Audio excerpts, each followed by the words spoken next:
Welcome to the Creative Industry Insight podcast, a podcast that looks at various roles in the creative world. I'm your host, Bobby. Today's guest, cinematographer Nadim Carlsen, joins us for part one to talk about their work on the TV series The Last of Us. Please be warned, there are heavy spoilers in this episode, so sit back and relax as we jump into the conversation with Nadim.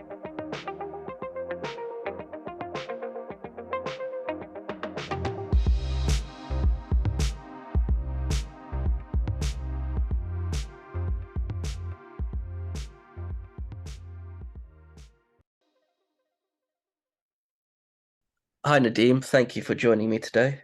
Thanks for having me. Yeah, I'm really excited that we could organize a call to talk about episodes 8 and 9 of The Last of Us, where you were the DOP on. I'm really excited to sort of dive into those episodes and start talking about your work behind it. Great, let's do it. I think let's start at the end. How have you found the reception of the show? Going online, it seems to be like a very, very positive. A lot of people have really enjoyed it, and people are quite geared up for season 2 as well. Yeah, I mean, it's been quite incredible, the reception. I mean, I think we all knew all along while we were doing the show that it was something quite special.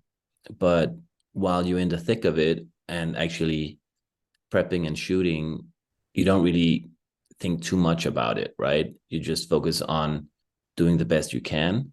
And then to find out, to find out that it has received such massive critical acclaim. It's gotten like a lot of attention and a lot of viewers. It's really something out of the ordinary. For me, having worked mostly on smaller films, like independent films, art house films in Scandinavia and in Europe. So this was really like a very different experience for me. And also the result, the output, and having it be produced by HBO and air on HBO to such a massive audience is really unique to me. And then there's another aspect of it, which is the fan base, because it's pretty rare to be working on a TV show or a film that sort of already exists in people's consciousness because of the PlayStation game, right? A lot of people know about it, and it has like a huge fan base, and the fans really in many ways bring their own specific expectations to what the show is going to be. And that's something that was felt all along when we were working on the show and shooting it. There was a lot of secrecy surrounding the show, and there was a lot of security measures taking, with regard to having the sets closed off to the public. And we would have, there would be rumors about fans flying drones above the sets to get photos of how we were doing the show and to compare it with the game. I also heard rumors about, strangers trying to sneak onto set to take photos and leak them on Reddit and that kind of stuff. So that whole thing to me was quite new and interesting in a different way that I'm used to.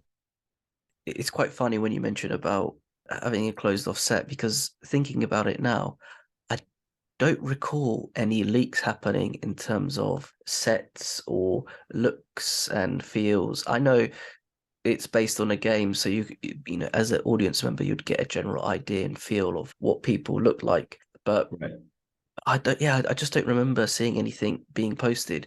But this is over a year ago or so, so I could be wrong, and I hope no one's like screaming, being like, it was all over this. But it's quite funny as well, like the lengths people will go through just to get a glimpse of what you guys are working on. And even if it's like that, you could be walking on the set and it's full of green screen, and it's like that's all you're seeing. It's like people would go to those lengths just to see a bit of green cloth. Well, true, but I mean, production design department really did a lot of, like, art department did a lot of, they did a lot of sets, and we had a lot of exteriors. We were shooting downtown Calgary, and it's pretty much impossible to close off the set entirely because you have a tall building on the other side of the street, and anyone in that building could take a photo with their phone, right, of the set. Like if we had a street that street would be completely dressed, made over to fit the scene and the story and everything. So I think there were some leaks, but they weren't like massive, and they weren't revealing anything really like secret about the show. I know that the showrunners really concerned about leaks involving how the infected people looked, because that sort of the design, all that work and effort that went into the design of that was really important to them, to keep that, to not reveal that until the show aired. And so everything involving clickers or other infected people were shot in a closed off environment or on a stage. Yeah, well, I can imagine as well keeping the clickers at bay and their designs, because it's one thing designing it on a computer, but then once you get the prosthetics team in, and also getting costumes involved with the clickers and the bloaters and whatnot, like I think that's the sort of cool things that you want to see. The first time you want to see is on screen rather than a grainy photo, because then I Right. guess a grainy photo is just going to be, I don't know, it will take away the magic of what it actually is and what sort of context that they're Right. being presented in. Right. Let's go back to the beginning. How did the project come about, and what was the process in terms of pitching and getting the role? Well, I was brought onto the show by the director Ali Abbasi, who's a good friend of mine and a dear colleague. Ali and I, we go way back to film school, and I've I've worked on all of Ali's features, so we have a pretty close collaboration. And when he was offered to work on the show, he wanted to bring me along. So that's basically how I got on the show. I know that the showrunners had seen a film that we did back in 2018 called Border, and they really liked that film.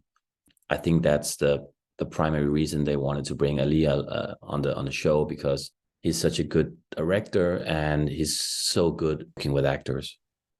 I think those relationships are important, and then it's always good to hear when you have those people who want to sort of bring you on, because you guys are going to be on the sort of same wavelength and know what you both want on to be presented on screen. But I think as well you get allowed that trust of, I'll be working with actors. You just make sure everything looks good on screen.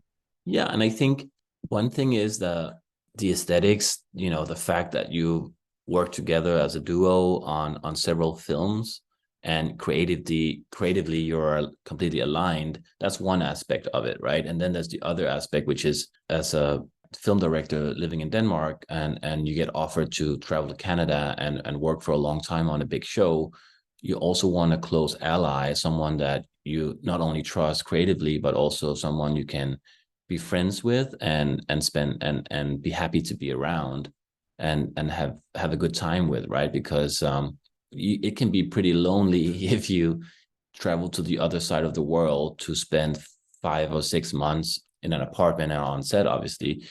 I think that's also something that maybe is not talked about that much, but that's really also a big part of that collaboration between a director and a DP, is all the time that you spend outside work, outside set, is also just to have fun and to have a good time and not feel completely lonely all by yourself in your apartment, right? Yeah, 100%. Especially as you said, if you're going from you're basically relocating yourself for a Yeah. number of months, and it's having those people around you also makes it as like a home comforts, right? You can have your in jokes of the same humor, and also, as you said, not to feel lonely, but having an extra person by your side to go step by step on what you're creating probably helps a lot and helps you sort of peace of mind. There's one less thing to be anxious and worried about. Definitely, because there's so many new elements going into working on this type of show. And if you can sort of have someone close to you that you trust and that you're getting along with creatively and everything else, that helps a lot, right? Because you're dealing with so many new crew members, and the whole way of working is very different from what we were used to. So to have a DP that you know already is, I think, it can be, really helpful, and it takes some of that stress off your back for sure.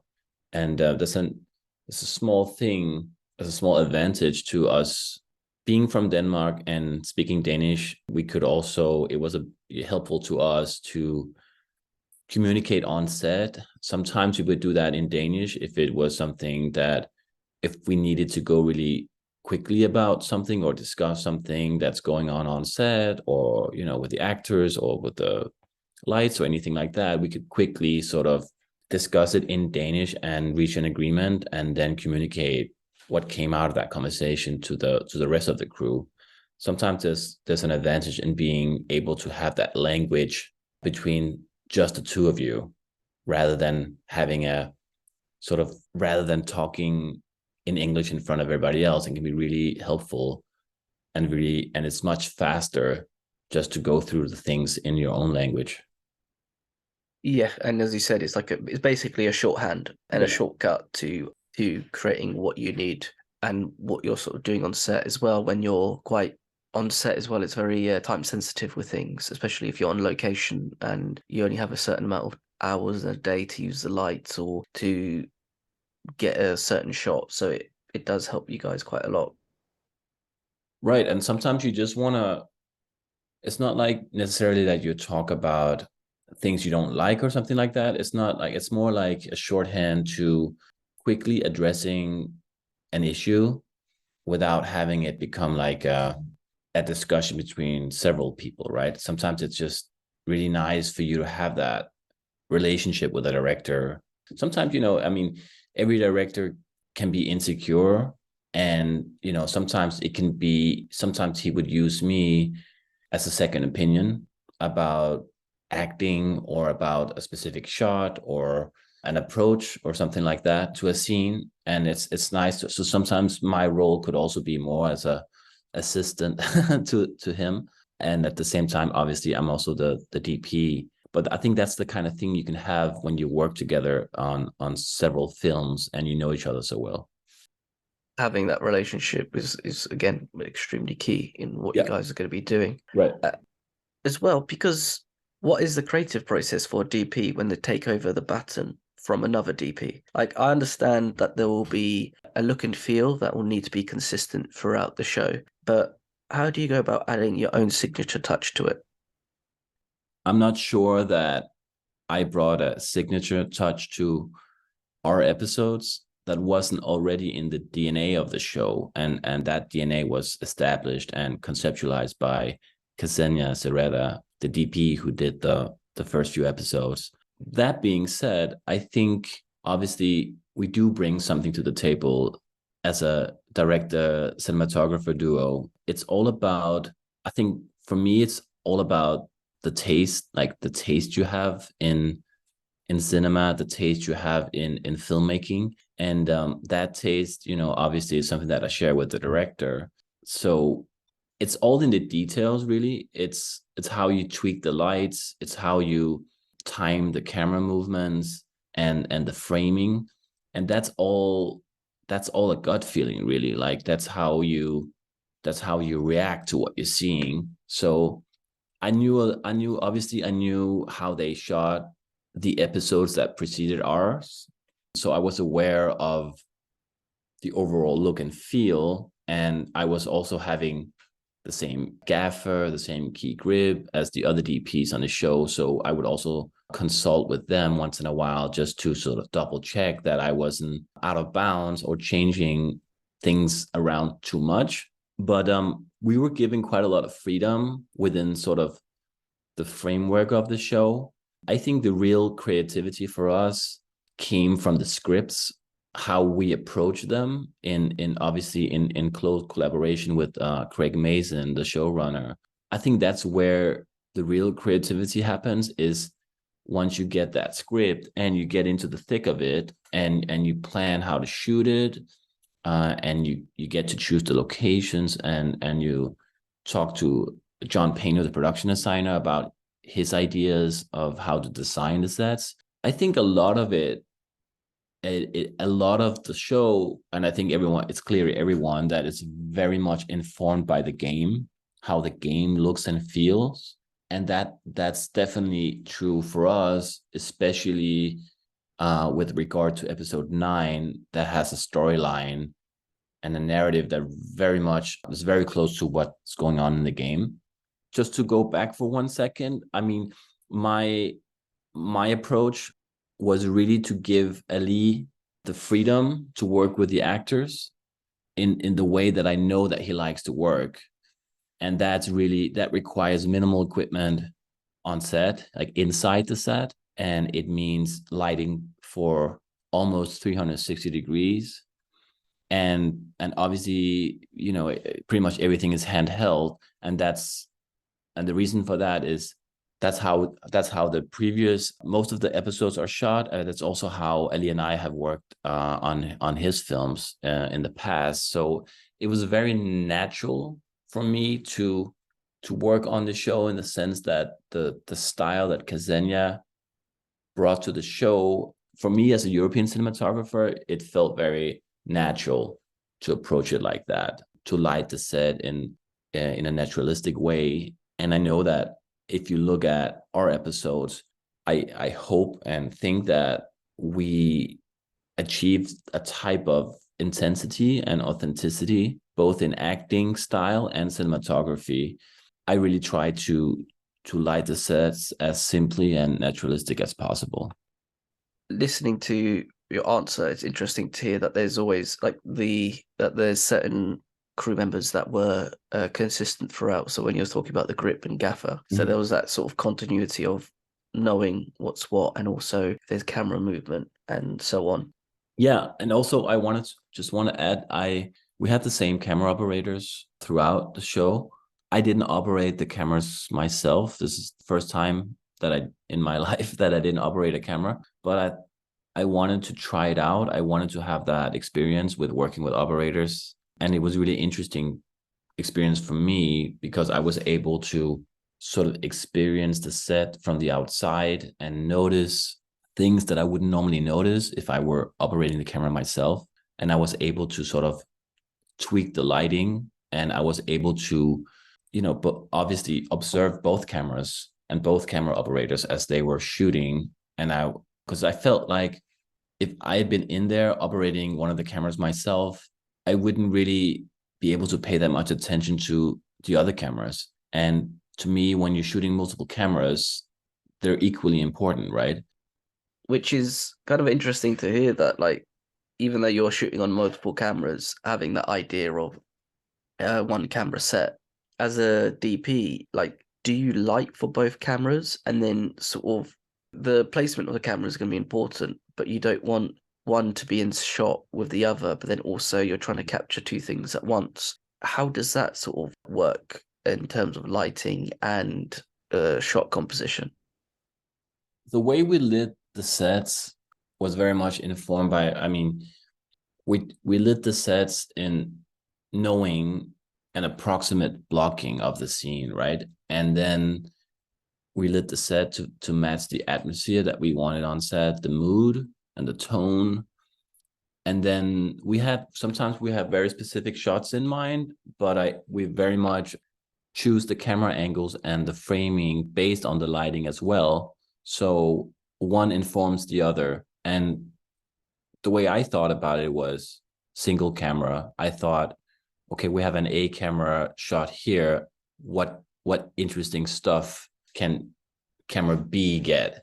So you do have a priority. That being said, sometimes B camera gets the more interesting shot, right? Because he can take more chances, because sometimes it's considered a little bit like a bonus shot, but in the end, it can end up being the better shot, the more interesting shot, right? And so that's really how we thought about it. I still think the whole idea of like the two cameras, but then the like use of two cameras and having that idea of like what's going to be the best shot. I guess also with coverage, it helps a lot having two cameras. I guess with having the opportunity of two cameras, it probably helps a lot on those days when you're outside and trying to one on location, trying to capture things as much as possible. And I think with the last two episodes, there is like a massive turn in terms of like the danger and perils that are out there in the real world.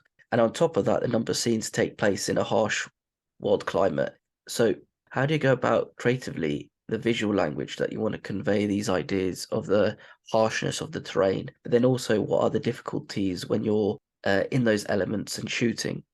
Well, in episode 8, that's the episode with all the snow. And there's a lot of it's really tricky when you have a script that has snowstorms and icy weather from start to finish pretty much. So that was a big topic for us because you can't really be sure about the weather, right? And especially not in Canada and Calgary, because it can change a lot from one week to the next. So when we were shooting in the suburban neighborhood, we actually didn't have any snow because it had all melted by the time we were ready to shoot it. So they would actually have to bring in snow in large trucks from the mountains to sort of scatter out and place in the streets and sidewalks and on houses and all that stuff, which is it's kind of ironic when you're in Canada in February, but that can happen. And they also, another aspect of it, like for those particular scenes, we had to pay everybody to leave their houses for several weeks because we needed to place the snow and not have anybody drive or walk in the snow, because it would all have to look pristine. And so we would need full control of that environment, right? And that's a general note about the show. Every time we shoot, we always have full control.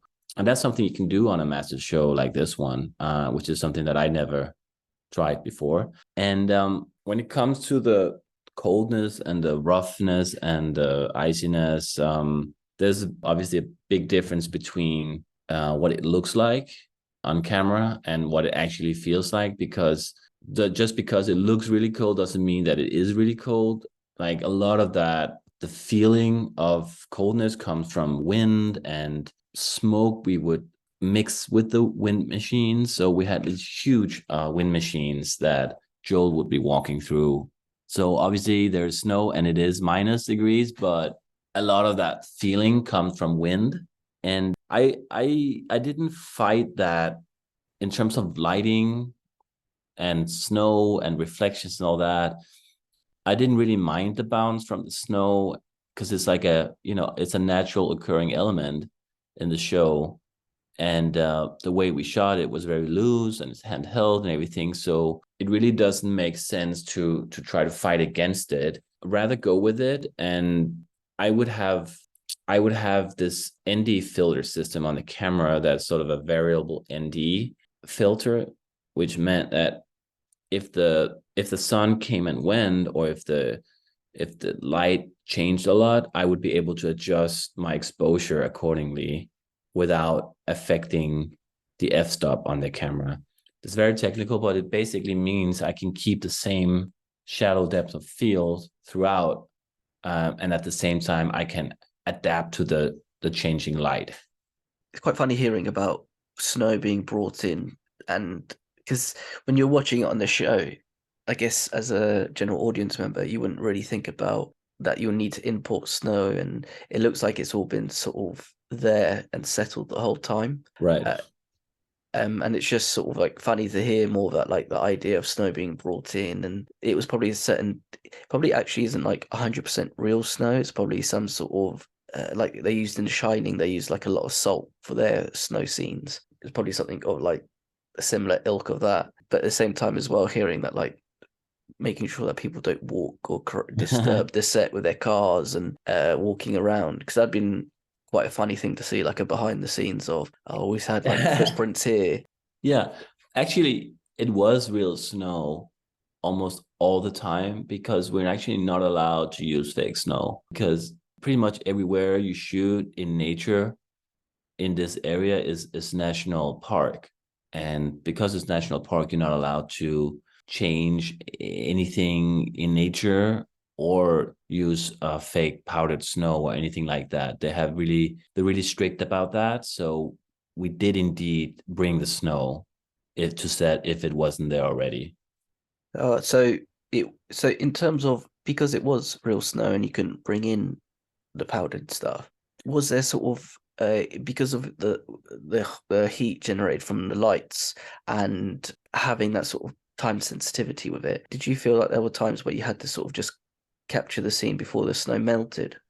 How it worked with the snow is basically if it wasn't cold enough, it would more become like an icy kind of snow. So it would stay for a while, and we would be able to shoot and not necessarily we didn't think too much about the time constraint because most of those scenes outside are pretty limited in, and also we got lucky with some of the locations. We had real snow and it was already there and it was cold enough for us to shoot in there out there. So we didn't really have that pressure and we didn't really have any like lights beaming down on the snow when we're outside, right? Because there are no like real night scenes outside with snow, that kind of stuff. So we were able to manage in a sort of natural way. I guess with, because snow, there's so much light bouncing off it anyway, but you'd still need to have a light just to sort of bring the like subject into frame, if that makes sense. In that case, we wouldn't really use lights outside in daytime. It would be more about bouncing the light with reflectors or have negative fill light, right? To create more contrast. Oh, okay. So with like the filters, are those sort of like, where would you place those in on the set? Would that just be pointed towards the snow to bounce up onto an actor or subject that you're filming? Yeah, that would be if an actor was heavily backlit by the sun or something like that. I might want to lift their shadow side a little bit, but I would do it in a way, maybe not necessarily with 100% white. It could be like an off-white color because it usually looks better and it looks more natural. Most of the time, it wasn't really needed because, I mean, the cameras, they have such a great latitude and our style is very pretty handheld, and the way that we like to work in terms of shots and duration is very much to do the entire scene in every shot, in every take. So the cameras would run for a long time and it would go from one place to the other, to the third, to the fourth place. And when you shoot it, if that's your shooting style, then it's really hard to be there. It's really hard to get in there with like equipment and reflectors and large equipment. Once in a while, we would have this small, we called it a teddy bear. It was like it's a short fluorescent tube that was sort of wrapped in diffusion, and we would use it just to get a little bit of detail in the eye sockets if it's someone was really like looking down a lot, or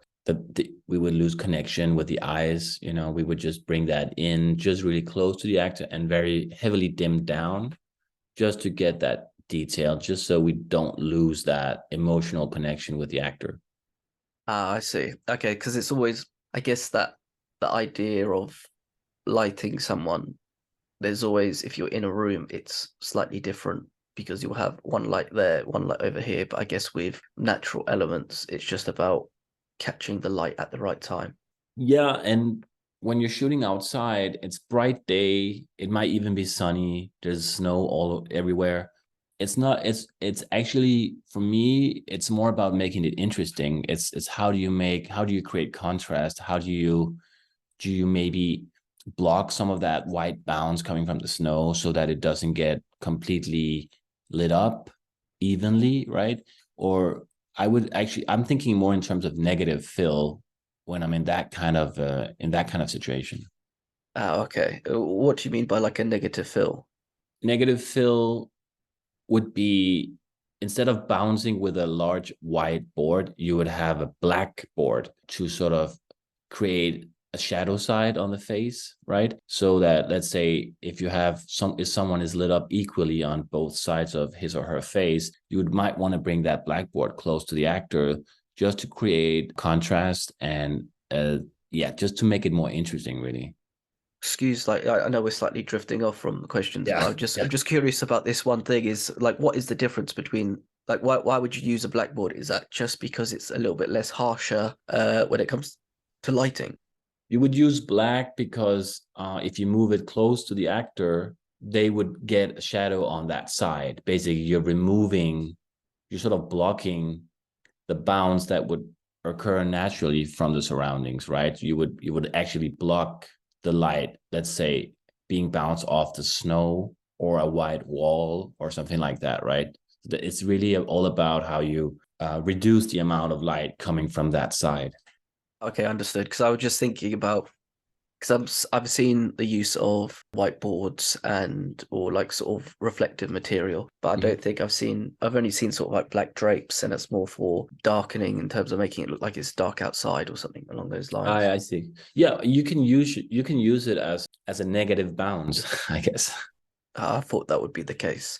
As well, with a show like this, there's like a lot of VFX elements, which as a DOP you probably have to take into consideration as well when you're shooting a scene. How does that affect your work? Or is it just a case that you have to have it like subconsciously thinking, I'm capturing this image, but they're going to add in something later on? It definitely requires more imagination from the director and the DP, especially when the entire background is a blue screen. For instance, in episode 9, when Joel and Ellie are on the rooftop after having met the giraffe, their close up really is when we shot that background was completely blue because the cityscape that was behind them would be added later in post. So that's one of those scenes where you have to sort of rely on the design and obviously rely on the special effects supervisor having interesting ideas about what the background would be, and definitely relying on them to pull it off in post. That being said, because this scene, is a scene from the game, we knew pretty much what that background would be. And we did have the rooftop. It was a built set. And so the entire rooftop is in camera. You get that in camera, but every time you see beyond the rooftop, that's when you would have a blue screen. And I would also want to add, when you're doing a show with that many VFX elements, it it limits how freely you can improvise and make up new shots on the day, shots that weren't planned for, right? Most of the time, if we had any extensive VFX work to be done later on in a scene, we would have those shots mapped out, and we would storyboard those scenes really. And a lot of the times we would have large blue screens placed in front of elements that we would want to remove later on. That being, it could be if the architecture wasn't right, or if we wanted art department, if they build a house, maybe they only build half of the house, and the other half of the house that would be done later. So they would, for instance, build the lower floor, and the upper floor would be added later. That's what we did at the beginning of episode 9, when Ellie's mother runs across the field to this mansion on a hill. We had the lower part of that structure, but the upper part was a blue screen.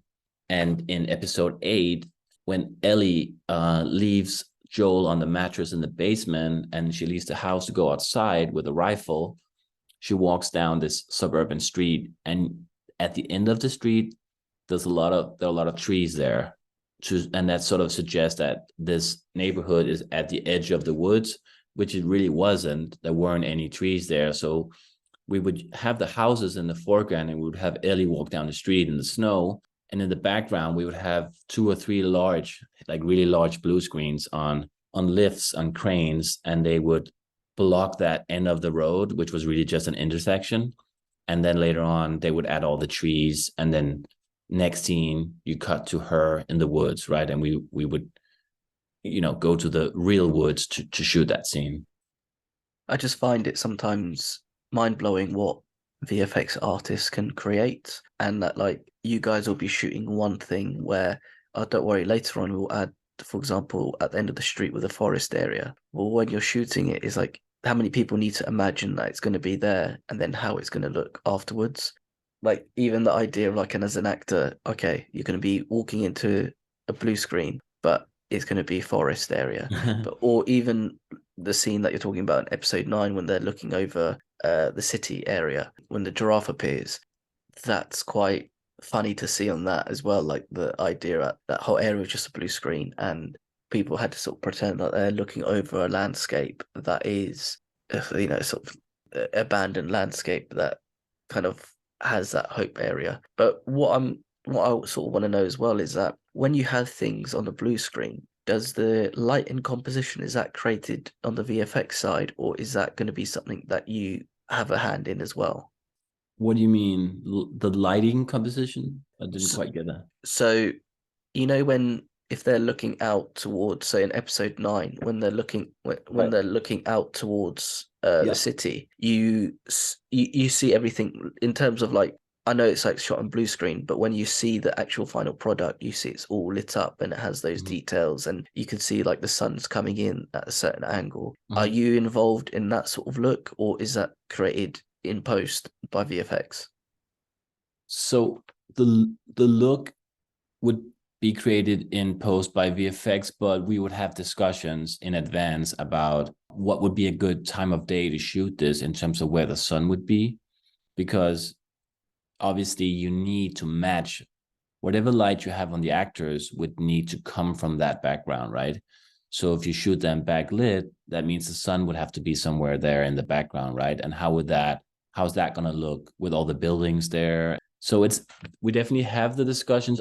There would be, that's actually a pretty important element to this whole discussion is the fact that art department and the production designer, they make these concept drawings where they sort of pre-visualize keyframes from each scene, right? So here we would have Joel and Ellie in the foreground looking into the horizon with all the giraffes there, the tall buildings, the trees, everything. We would have an image of that, what that would actually look like, even though it's made up and it's created in a computer.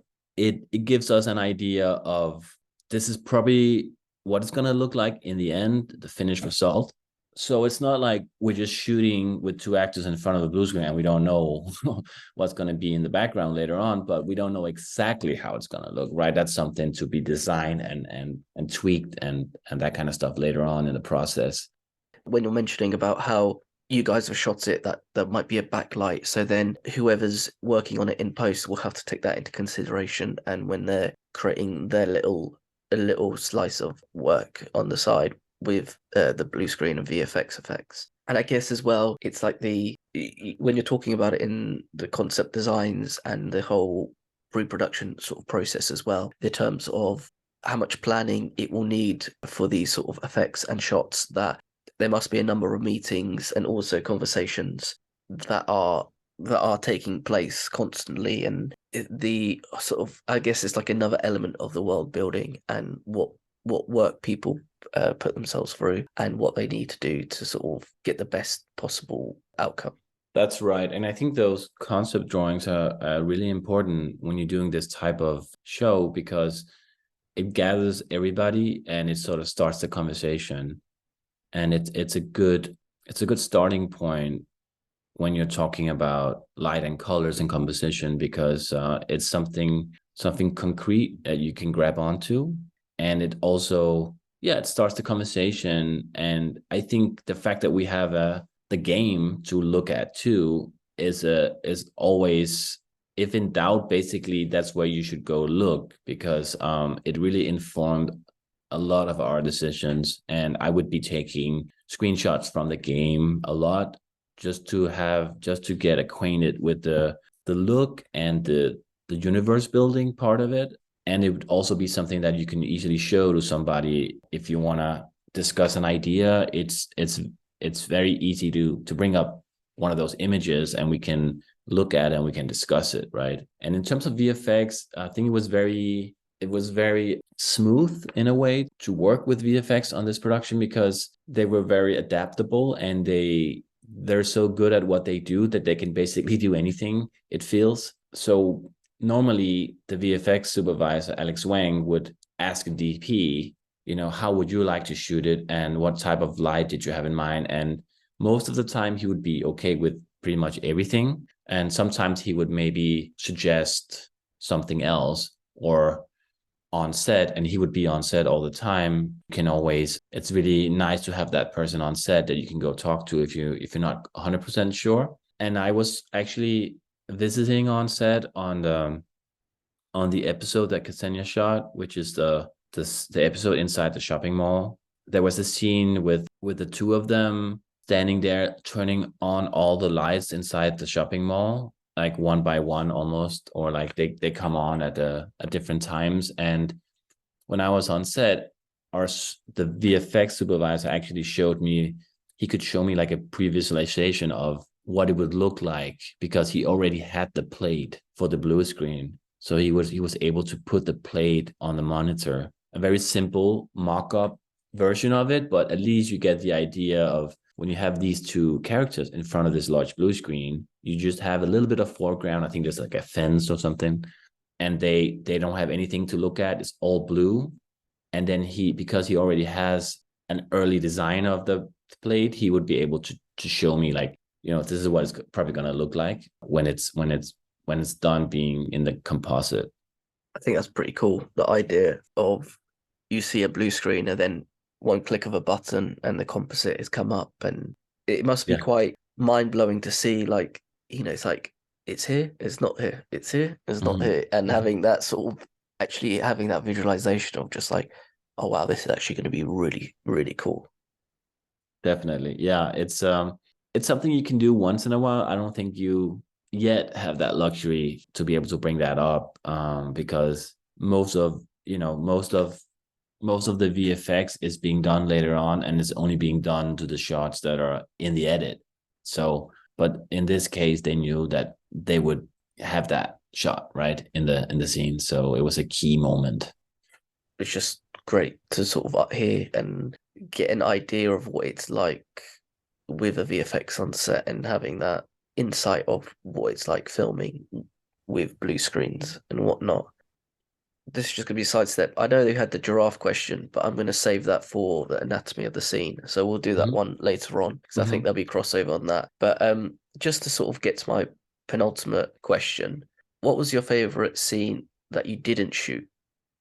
My favorite scene that I didn't shoot would probably be a scene from episode 1. It's when everything starts to get weird and Joel, Ellie, and Tommy leave the house in the truck at night, and we start seeing infected people everywhere, and they're in downtown Austin, people coming out of the movie theater, the airplane crashing behind them, all that stuff. I think that's a really interesting part of the story, because this is where everything starts to go wrong, and we as an audience leave the world as we knew it, and we start to transition into the apocalypse.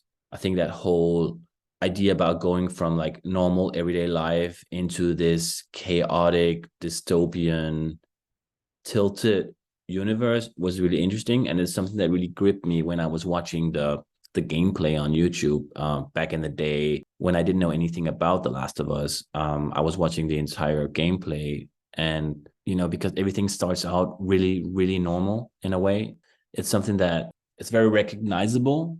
It's like middle America sort of everyday life, and then everything starts to get weird and creepy. So that was really interesting. And also I saw the rushes from when they shot this, and it didn't end up exactly in this way in the final edit, but they pretty much shot it almost like a one take, with the camera being fixed inside the truck in the back seat with Sarah, Joel's daughter, and the camera would sort of stay with her and see everything from her perspective, and it would pan and tilt and rotate to show everything going on outside. And it was so dramatic and well timed. I was very taken by this, and I was also taken by the idea that it could potentially be a one take, this whole drive. And for various reasons, it didn't become a one take, and I don't know about those decisions. But it was definitely very well done. Yeah, I just love the whole look and vibe this from the street downtown, and how they go from dark suburbia to downtown, and they leave again, and they go through a cornfield, and all that stuff. Yeah, it was really interesting. That's a good choice of a scene. I think that just the sort of chaotic nature of what's happening, and as you said, people leaving, and then a plane crashing, and then a house is on fire. You as an audience member are slightly disorientated because you feel That's like right. you're like Joel's daughter waking up to be like, what the hell is going on? What's happening here? And then, what? Right. And also just being able to see everything from inside the car was a really interesting choice. Like, because that it becomes much more chaotic and almost like you see fragments of what's going on, and that's much more frightening than showing the whole thing from outside or in establishing shots. So camera would be very subjective. It was almost like her point of view reacting to sounds and light coming from right and left and behind her. And so I thought the whole sort of paranoia vibe that I saw in that camera work, it was really, really cool. And it really, yeah, it was very intense to watch and felt very real, everything going on outside. And I think they did a great job at timing all the extras and having all the right cues for lighting and explosions and infected, the way they move and how they approach the car and the headlights, and everything was just so intense. Yeah, 100%. And even when you're saying about the extras and the stunts people and everybody being like on time, and it's like feels like a choreographed dance of Right. making sure that everybody's sort of on point. But I do like the idea of also that you don't see the horror 100%, and you're kind of, holy shit, what's this? Oh my gosh, this is happening. Oh, what? Run, what? Ah, and you're just like, oh my, Yeah. just like keep going, don't look back, basically. Yeah, definitely. Yeah, exactly. Just to wrap up this episode, what was your favorite scene to shoot? My favorite scene to shoot was in episode 8. It's when Ellie stabs David to death on the floor inside that burning steakhouse. And when we did this scene, it felt very special, that moment when she's on top of him and she's stabbing away at him. There's something, obviously this is like a extraordinary singular performance from Bella Ramsey, and she's really giving her all. And I was just watching her become this creature that is capable of murdering in that way, like her rage and her energy, that was really exceptional for me to be watching. And also I really liked, it's a moment where it's a very simple moment in filmmaking, I guess, because it's a medium close up. Obviously there's fire going on behind her and all that stuff, but it's also very simple. It's really like one camera on the floor looking up at her in a low angle shot. So we basically elevating her both in a literal sense, but also emotionally. We're elevating her. And we had this sponge that SFX department made, a sponge with fake blood in it. So we didn't have the Scott, who's the actor, who's David. We didn't have him in this shot. He's not there. So we basically have Bella stabbing this with a cleaver. She's just going at this sponge with blood in it, fake blood in it, and the blood would spatter back. The blood splatter would sort of and be on her face, but it will also hit the lens. And the more she stabs, the more blood would come on it. And there's something really interesting going on with how the lens reacted to this, because if you see it, the light starts to distort a bit the edges of her. She becomes almost translucent in the edges. So the lights and the colors would start to distort. The crazier she got, the more she struck him, the more crazy she got, right? And then it just looked so right for that scene. It was sort of an it was organic because it came from the way we shot it. And to me, that was really beautiful because it was such an interesting and effective way to do it. And when you work on a show like this, which has all this money, all this crew, all this equipment, and you can do scenes that are epic and spectacular, sometimes it's just really beautiful to do those kind of small, like a small moment in time that becomes so magical. And the reason why it's magical is because it's simple and it's pure, and it's really relying on her performance, and a little bit on the effect that you get from that blood. I think you've kind of touched on some movie magic there with the idea of the sponge and the blood sort of coming up from it. I think that we'll talk about the scene a lot more in part two in the anatomy of a scene, because there's a few sort of follow-up questions that I have for it. But I think the revealing out as well that you say it's like simple filmmaking, just getting that sort of mid to close shot of Ellie, and that every time she hits, it's like she's becoming more and more animalistic in terms of animalistic in the way that she's protecting herself and having that pure rage for what was going to happen. But it's also the instinct as an actor to get into that mindset of it's like kill or be killed, especially then. But it's quite, Right. but there's still quite a lot going on in that scene as well, which I'll go on. Yeah, and I think the look that she has on her face after she has this, she almost looks into camera at some point, and she has this very interesting look on her face, sort of realizing what she's capable of in a way, I think. And it's such an interesting moment where she's sort of, you don't know what you're watching in a way, right? You don't know if you're watching, it feels so real that I guess the border between acting and who she really is sort of blurred a little bit. It feels so authentic that it doesn't feel like acting.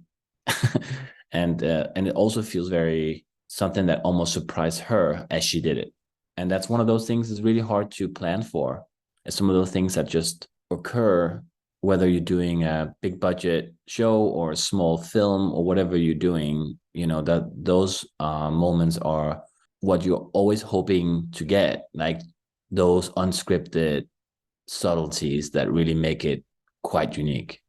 Exactly, and I think it's kind of down to the magic of the actor and knowing their role and sort of preparing for those big scenes and understanding their character. Nadim, thank you so much for your time today. The Last of Us is streaming now on HBO. It's all there in full if you want to binge watch it. But I would say don't binge watch it. Watch an episode every few days to actually really sort of take in the emotional experience of the show. Again, thank you again, Nadim. And yeah, I look forward for part two. Just the audience members, join us for part two for Anatomy of the Scene, where we'll break down 4 scenes that Nadim shot over the 2 episodes. Thanks a lot for having me on. It was fun to talk about. No, thank you again, and I'll see you for part 2. Take care. Bye bye. Take care. Bye bye. Thank you for listening. Please subscribe, rate, and review this podcast.